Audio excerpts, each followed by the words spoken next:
ఇలా వస్తుందండి. మనం పచ్చిమిర్చి వేసేటప్పుడు ఎలా ఉంటుందో అలా వస్తుంది అనమాట. ఇప్పుడు ఉంటాయండి ఇవి పప్పులో కానీ సాంబార్లో కానీ. అసలు ఇవి టేస్ట్ ఒకసారి మీరు చేశారనుకోండి అసలు ప్రతి సంవత్సరం వేసుకుంటారు. అసలు ఇలా ఒకసారి ట్రై చేయండి. మా రాజమండ్రి ఏరియా మొత్తం కూడా ఇలా చల్లలో మిరపకాయాలంటే ఉప్పు, పెరుగు, చిన్న పసుపు వేసి మాత్రమే చేస్తారండి. వేరే మసాలాలు కట్ట మేము వేయము. ఈ టేస్ట్ నెంబర్ 1 అనమాట అండి. ఇది మన ఆంధ్ర ఫుడ్ లో ఒక రకం అనమాట. అసలు మీరు ఒకసారి ట్రై చేసి చూడండి, మీకు ఎలా వచ్చిందో కామెంట్ చేయండి. ఇలాగా ఉప్పు, పసుపు వేసి మనం నొక్కి మూత పెట్టుకుని పక్కన పెట్టుకోవాలండి. నేను స్టీల్ దాంట్లో వేసానండి, కేజీ కాయలే కదా అని. ఎక్కువ అనుకోండి మజ్జిగ పెంచుకోండి. అలా మిరపకాయలతో పాటు మనం ప్లాస్టిక్ ప్యాకెట్స్ వస్తున్నాయి కదండి, మంచి క్వాలిటీ ప్యాకెట్స్ ఉంటాయి కదా, వాటిలో వేసుకోవచ్చు. తర్వాత ఇవి ఇలాగా ఇప్పుడు ఇవాళ ఉదయం మనం వేసుకున్నాం అనుకోండి 3 రోజులు పూర్తిగా ఉండాలండి. 3 రోజులు కూడా ఇలా వేసినట్టు వదిలేయకూడదు. ప్రతిరోజు 2 పూట్ల ఉదయం సాయంత్రం మనం గరిటతో అయినా సరే కలిపి నొక్కుతూ ఉండాలండి. కాయ తేలిపోద్ది కాబట్టి మనం నొక్కుతూ ఉండాలి. 2 సార్లైనా 3 సార్లైనా కలుపుకోవచ్చండి. కలిపితే ఉప్పు, పెరుగు బాగా పట్టి కాయ టేస్ట్ వస్తుందండి. 3 రోజుల తర్వాత వీటిని నీట్ గా తీసి వాడబెట్టి ఎలా ఎండబెట్టానో కూడా మీకు చూపిస్తారండి. హాయ్ అండి, welcome to home food cooking channel. నేను మీ శేషుని. ఇవాళ మన షెఫ్లో ఏంటంటే మొన్న వారం క్రితం చల్లమిరకాయలు చేస్తున్నాం కదండి, నేను మీకు చల్లలో నానబెట్టడం అన్ని చూపించాను. అలాగే 3 డేస్ తీయడం అండి. మళ్ళీ మనం ఈవినింగ్ తీసుకొచ్చి అదే మజ్జిగలో 3 రోజులు ఉంటుందండి. కొంచెంగా పీల్చింది అలాగా ఎంత ఉంటే అంతవరకు కూడా మనం 3 రోజులు వేసుకోవాలండి. అలాగే వేసి ఇంకొండి ఎండలో పెట్టుకున్నాను. చూసారా ఎంత బాగా గలగలమంటా ఏగాయో. చక్కగా ఇలా చూడండి, తప్పమని ఇరిగిపోయేలాగా మనం ఎండబెట్టుకోవాలండి, స్టోరేజ్ చేసుకోవాలి. ఇది సాయంత్రం పూట కంపల్సరీ కిందకి తెచ్చేసుకోవాలండి. మేడ మీద ఎండబెట్టుకున్నట్లయితే పైకి వెళ్ళి తెచ్చుకోవడం బద్దకించామంటే బ్లాక్ గా నల్లగా వచ్చేస్తుందండి మిరపకాయ. మంచు అనేది పడుతుంది కదా, అందుకని కంపల్సరీ మటుకు సాయంత్రం మనం తెచ్చేసుకోవాలండి. ఇది మంచి వేసవకాలం కదండి, చాలా స్పీడ్ గా ఆరిపోతాయి అనమాట. మజ్జిగలో మిరపకాయలు వేస్తాం కదండి మనం. అవి ఇదిగోండి ఇలాగా చిన్న కాయలున్నా కొంచెం కలర్ వచ్చేసినవి ఉన్నా తీసేసుకోవాలండి. కొన్ని ప్రతి కాయకి ఇలాగా 2 వైపులా మనం నాటు పెట్టుకోవాలండి. ఇలా నాటు పెట్టుకుంటే మజ్జిగ నిలబడదు అనమాట. ఇదిగోండి ఈ కాయలు చాలా బాగుంటాయండి, మజ్జిగలో ఊరి చక్కగా సరిపడా కారం ఉంటుంది అనమాట. హాయ్ అండి, మన రెసిపీ వేసవకాలం మనం మజ్జిగలో మిరపకాయలు వేస్తాం కదండి, ఆ ప్రాసెస్ అంతా ఎలా చేసుకోవాలో మీకు చూపిస్తాను. ఇవి నీట్గా కడిగేసి పెట్టి చీల్చుకున్నాను కదండి. వీటిని ఇప్పుడు కిలో మిరపకాయలండి ఇవి. ఈ కిలోకి గాను లీటర్ పావు ఉంటుందండి పెరుగులో మజ్జిగ చేసుకుని ఎలా వేసుకోవాలో మీకు చూపిస్తాను. ఈ పెరుగులో 1 లీటర్ వాటర్ వేసుకొని, ఇది 1 లీటర్ పావు పెరుగండి. మన దగ్గర ఇంకా ఎక్కువనే వేసుకోవచ్చండి, కానీ లీటర్ పెరుగు సరిపోద్దండి కిలో పచ్చిమిర్చికి. ఇదిగోండి 1 లీటర్ వాటర్ వేస్తున్నా.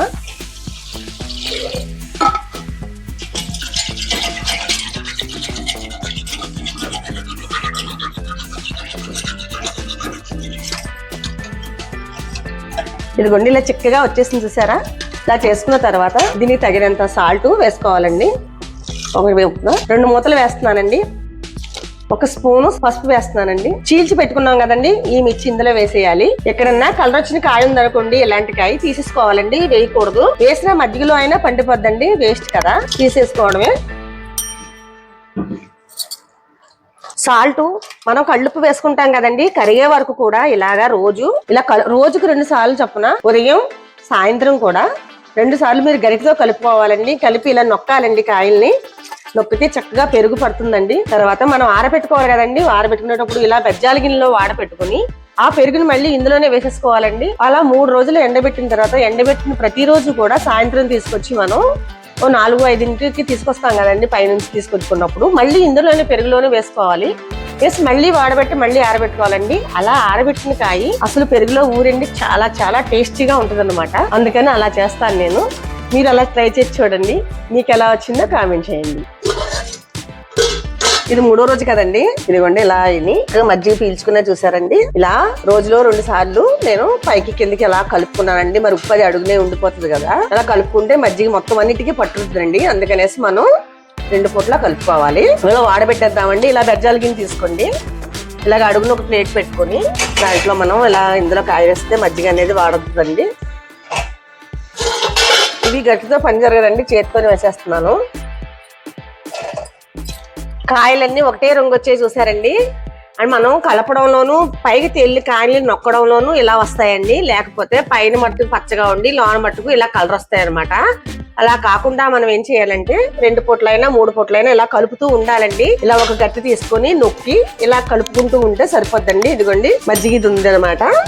ఈ రోజు మళ్ళీ దీన్ని ఎండబెట్టిన తర్వాత 5ంటికల్లా మనం లోనకి తెచ్చుకొని మళ్ళీ ఇదే మజ్జిగలో వేసేయాలండి. ఇలా అండి ఇలాంటి కవర్ లో స్టోరేజ్ చేసుకున్నారు అనుకోండి, ఇందులో వేసేసుకొని మనం ఒక డబ్బాలో పెట్టేసుకున్నాం అనుకోండి, అసలు కొంచెం కూడా మెత్తబడవు అనమాట. ఇలా స్టోరేజ్ చేసేసుకోండి మీరు. చాలా అసలు మెత్తబడినది పడకుండా చాలా బాగుంటాయండి. ఇలా కొంచెం ఈ ప్యాకెట్ పట్టేలాగా మనం డబ్బాలో పెట్టేసుకోవడమే. అప్పుడు అసలు గాలాడకుండా ఉంటే మిర్చి అనేది మెత్తబడదు అనమాట అండి. ఈ కవర్ అనే కాదండి, పాలిథిన్ కవర్ లో కూడా వేసుకొని మనం గట్టిగా ముడి వేసేసుకొని పెట్టుకున్నాం అనుకోండి, పిన్ చేసేసుకొని చక్కగా ఒక డబ్బాలో పెట్టేసుకోండి. అసలు గాలాడకుండా ఉంటమేనండి. ఆయిల్ కూడా బాగా ఓవర్ హీట్ అవ్వకూడదండి. సమానంగా వేడైన తర్వాత మనం వేపుకుంటే వేగేలాగా ఉంది అన్నమ్మితే వేపుకోవాలండి. లేకపోతే ముందు పైనంతా బ్లాక్ అయిపోయి లోన వేగకుండా అసలు బాగోదనమాట అండి చల్లమిరగాయ అనేది. చల్లమిరగాయలు ఎప్పుడైనా సరే మజ్జిగ మిరపకాయలు చల్లమిరగాయలు అంటారు కదండి, ఇవి సాంబార్లోకి పప్పులోకి చాలా చాలా టేస్టీగా ఉంటాయండి. వైట్ రైస్ లో కూడా ఇవి చక్కగా చిటిపేసుకొని కలుపుకున్నా కానీ చాలా బాగుంటాయండి. కంపల్సరీ మా ఇంట్లో అయితే మటుకు పప్పు వండినప్పుడు కంపల్సరీ వండాలన్నమాట అండి. నేను ప్రతి సంవత్సరం ఇలా చేస్తానండి. ఇలా చేసి స్టోరేజ్ చేసుకుంటాను. ప్రతి సంవత్సరం పాటు ఉంటాయండి.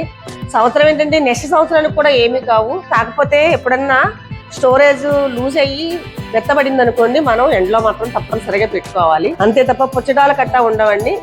ఉప్పు పసుపు వేసి మనం ఊరబెడతాం కదా, అసలు అనేది పుచ్చు అనేది ఉండదు అనమాట. నేను ఎలా చేశానో ప్రాసెస్ అంతా స్కిప్ చేయకుండా చూడండి. ఈ వీడియో నచ్చినట్లయితే లైక్ చేయండి, షేర్ చేయండి, సబ్స్క్రైబ్ చేయడం మాత్రం మర్చిపోకండి. ఇవి ఎలా ఉన్నాయో రేపు కూడా మీకు చూపిస్తున్నాను. ఆయిల్ వీట్ అయిందండి, వేసుకుందాం. ఆయిల్ వీట్ అయినట్టే వేసుకుంటే ఇలా చక్కగా వేగిపోతాయండి. మామూలు మనం వేసుకున్నప్పుడు మిర్చి ఎలా ఉంటుందో అలా వస్తాయి అనమాట.